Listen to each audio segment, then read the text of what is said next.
As we learn more from Times Square, obviously an incredibly popular tourist destination here in the city and in this country. And now to this, New York City socialist mayoral candidate Zohran Mamdani blasting President Trump this week, saying he will be his, quote, worst nightmare. Mamdani's comment comes as his opponent, Andrew Cuomo, is denying reports he recently spoke to President Trump over the phone. So will the president weigh in on the race that's grabbing the nationwide attention? Joining me now to discuss this is the Federalist correspondent, Brianna Lyman. Brianna, thank you so much for being here. Do you think the president should weigh in on this race here in New York City? And would it actually help in defeating Mamdani, which is his goal? I think if President Trump weighs in, it actually helps Mamdani win. Obviously, Mamdani is not running against Donald Trump, but he wants voters to think that because Mamdani understands that socialism is still a hard sell for moderate Democrats. So he wants to make this a referendum on Donald Trump, because if he can have voters' hatred of Donald Trump be louder than their doubts about socialism, that's an easier campaign strategy, right? Because when he's in the media, instead of defending socialism and communism, he'll be defending himself from that evil and mean Donald Trump. And it's particularly important as Cuomo kind of ramps up his involvement in this race, in that we want to make sure Mamdani is focused on defending socialism and communism and not defending himself against Trump. That way you see a complete contrast between him and Cuomo. Well, it would seem former Governor Andrew Cuomo agrees with your assessment in that he is distancing himself from Cuomo. In fact, he's even saying, from President Trump, he's even saying that the president wants Mamdani to win. He doesn't want Mamdani to be defeated, and this is why Cuomo says, let's play this soundbite. I could see him saying, I want the assemblyman to win because politically I can make a lot of points with him politically as evidence that the Democratic Party has lost its mind, and I can then exert more control over New York City because I can say that he is unfit and there's a crime problem and the federal government could come in like it did on L.A. Brianna, what do you make of his logic there?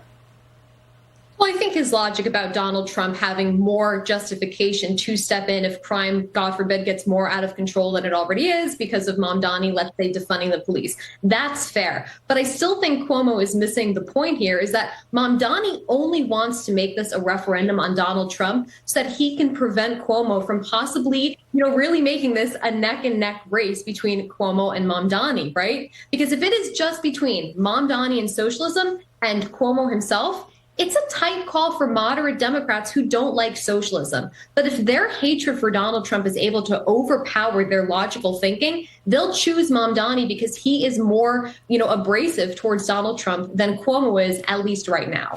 Brianna, I want to get this in quickly here. This race is putting a spotlight on what Democrats are dealing with across the board, and that is their path forward and potential generational change. Some older members of Congress are facing young primary challengers. Do you think Democrats are able to unify before the next major election cycle, and will more candidates like Mamdani come to the forefront? I think Democrats' ideas that generational change is going to be the solution to their problems is misguided, right? Because these younger generations are increasingly more progressive, more further left. This past election, we saw the entire country shift right. So there is no mandate for Democrats to double down on the failed policy positions of far left progressives to try and claw back voters that they lost this go around. So I think if they swap out current Democratic leadership for younger and more progressive Democrats, they're going to continue down the same path they did in 2024. It's fascinating. It's why the nation loves this race here and why it's so important, the New York City mayoral race. It could mean so much for where the Democratic Party is going. Brianna Lyman, thank you so much. Appreciate it. Coming up, as students return to the classroom, they'll be without their trusted sidekick, their phones. But first, the historic Iowa State Fair is continuing today. We'll take you there next.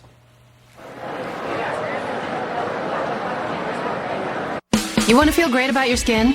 Get ready to go from this to this. Crepe Erase has been delivering life-changing results to women like you and me for a decade. Crepe Erase by The Body Firm is a revolutionary system designed to target the visible signs of crepey skin on your body. This isn't just skincare, it's your new secret weapon. With over a decade of proven results, Crepe Erase has been trusted by over 2 million customers. Crepe Erase, formulated with our proprietary True Firm Complex, helps restore elasticity to thin, crepey skin and revitalizes skin's natural collagen so your skin looks and feels like it did when it was younger. I recommend Crepe Erase to my patients because I've seen it work. This is a system that actually delivers the results that it promises. That's why it's the #1 selling anti-aging body treatment system for dry, crepey skin.